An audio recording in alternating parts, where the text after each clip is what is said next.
तो हाय आर्मीज, आपका स्वागत है मेरे YouTube channel BTS Korean army 111 इन भोजपुरी सॉन्ग। तो आज मैं माई मॉन्स्टर हवे का पार्ट 24 स्टार्ट करूँगी। तो चलिए स्टार्ट करते हैं।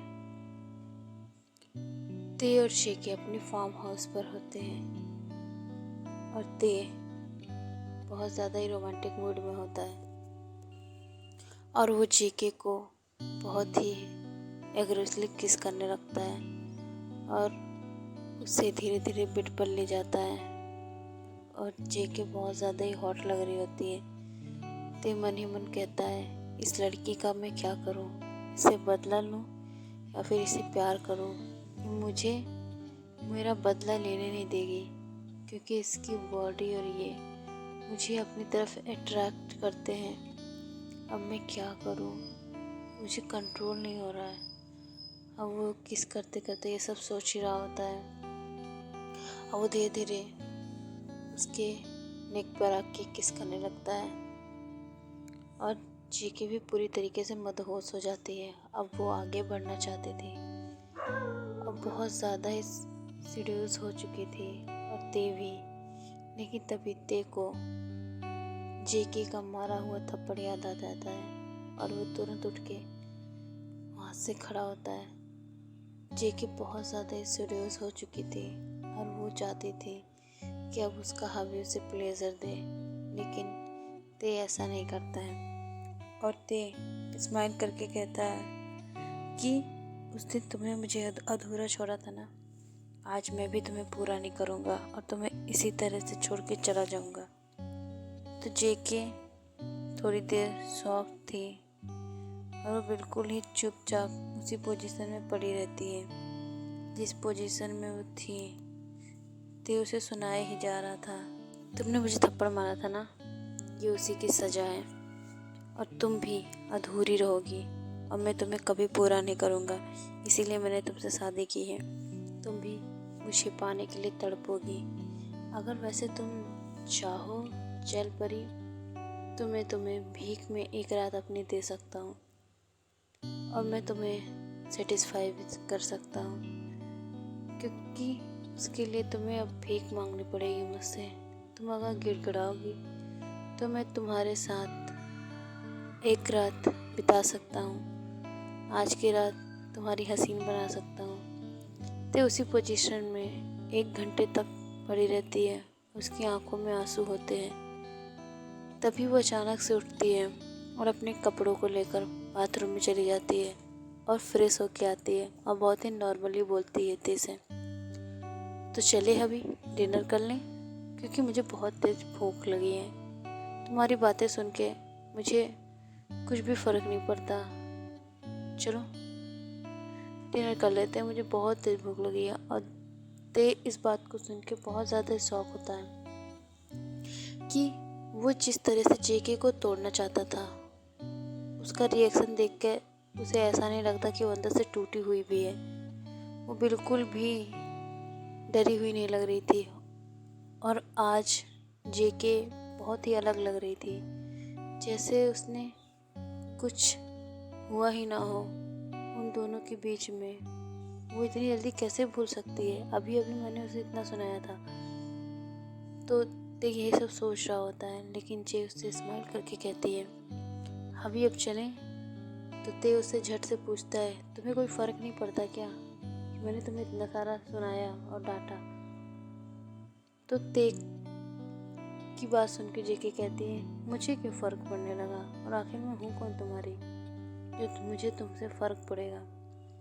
और रही बात सेक्स की, तो वो मुझे इतना शौक भी नहीं है कि मैं तुम्हारे साथ सेक्स करूँ, और वो तुम्हारी कमज़ोरी है मेरी नहीं। तुम हर रोज़ हर रात कहीं बिताते होगे, मुझे नहीं पता, लेकिन मैं अपनी रात आज तक कभी भी किसी को नहीं सौंपी है।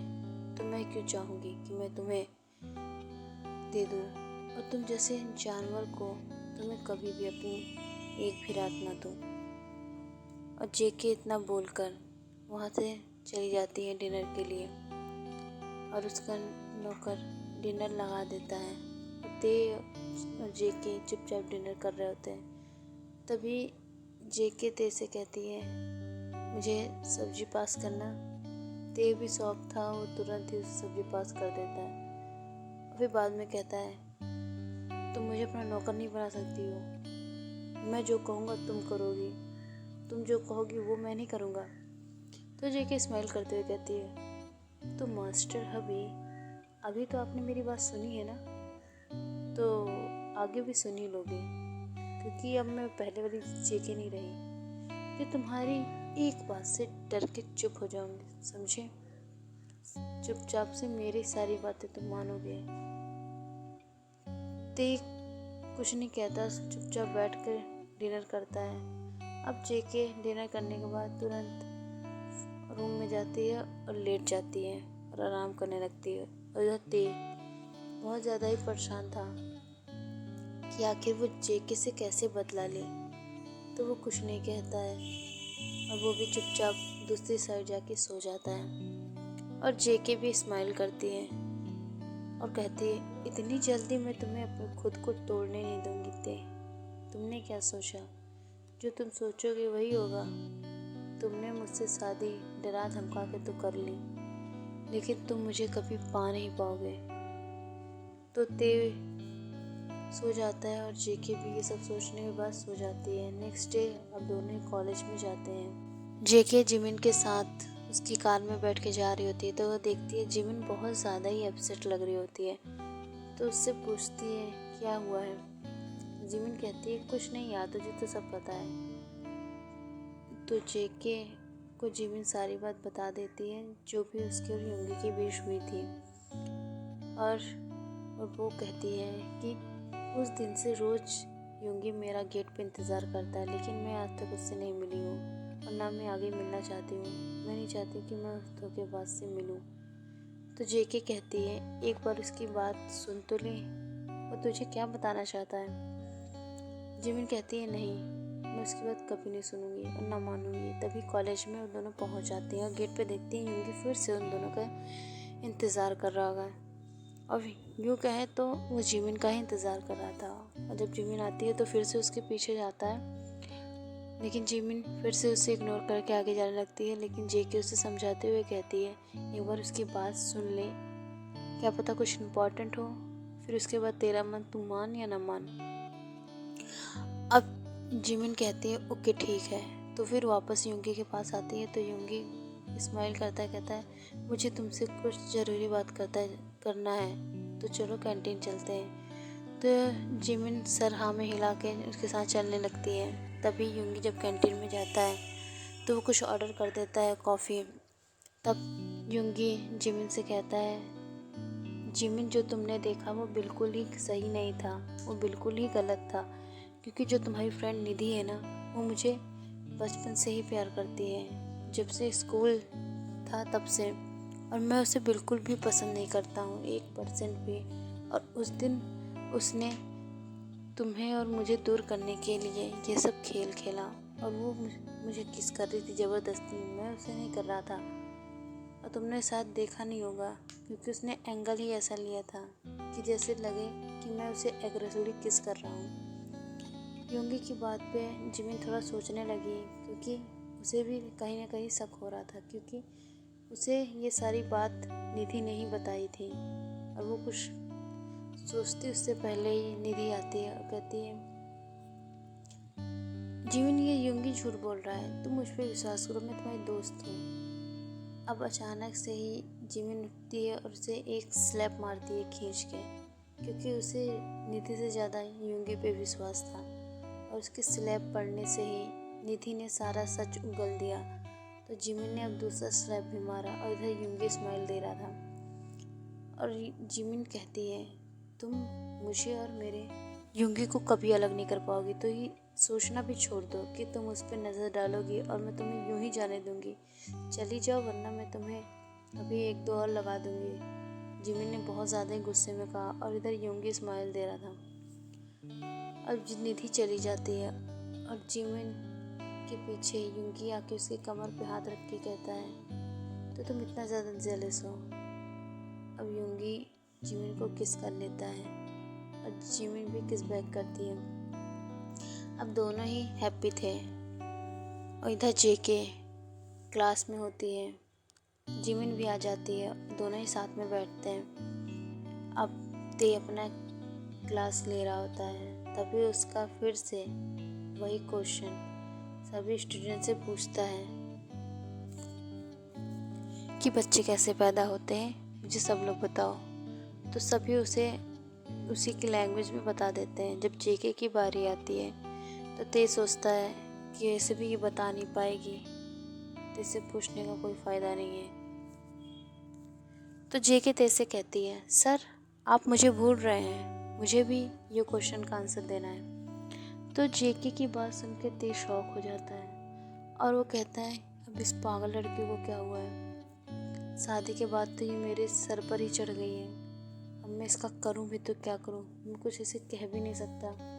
तो ते कहता है, ओके जे के तुम सुनाओ। जे के अब उसे और भी ज़्यादा हॉट तरीके से सुना रही होती है। तो ते अब क्या करे, उसे खुद ही नहीं समझ में आ रहा होता और उसने बता दिया कि कैसे बच्चे पैदा होते हैं। तो ते की क्लास ओवर होने वाली होती तो कहता है, ठीक है तो अब हम कल मिलेंगे, जेके तो मेरी केबिन में आओ।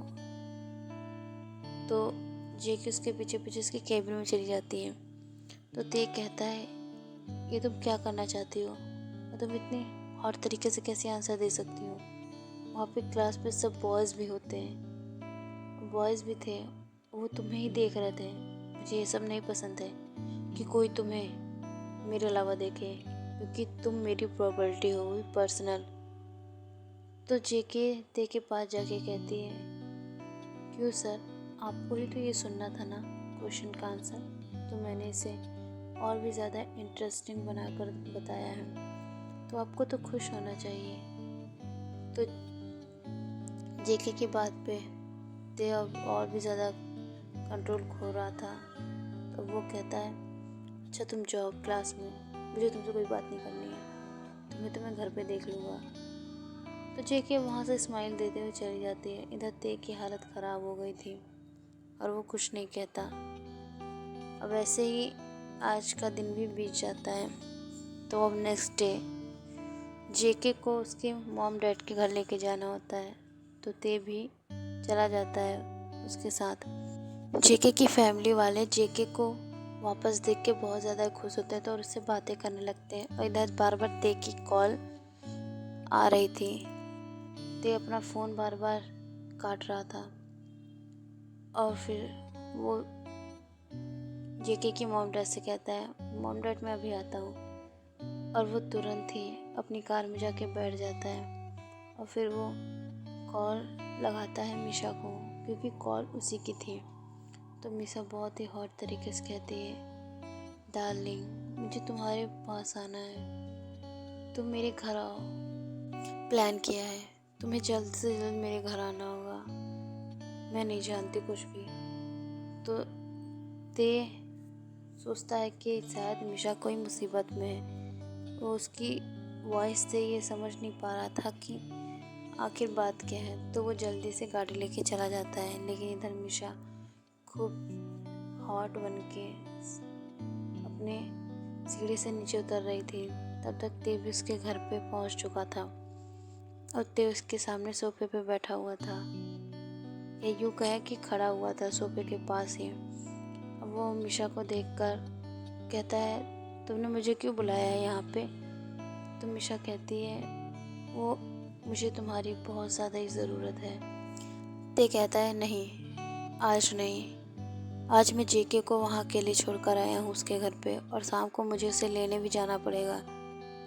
तो ते अब उसे समझा ही रहा होता, तभी मिशा अचानक से ते के लिप्स को किस करने लगती है और बहुत ही ज़्यादा एग्रेसिवली, और वो साथ ही अपनी बैक जिप को भी ओपन करने लगती है और ते के शर्ट को भी अनबटन करने लगती है। ते अब और भी ज़्यादा कंट्रोललेस होता जा रहा था, वो चाहकर भी खुद को रोक नहीं पाता है और वो किसको लीड करने लगता है, क्योंकि मिशा इतनी ज़्यादा ही हॉट लग रही थी कि अब वो उसके बिना रह नहीं सकता, और वो उसके साथ इंटीमेट हो जाता है बहुत ही हॉट तरीके से।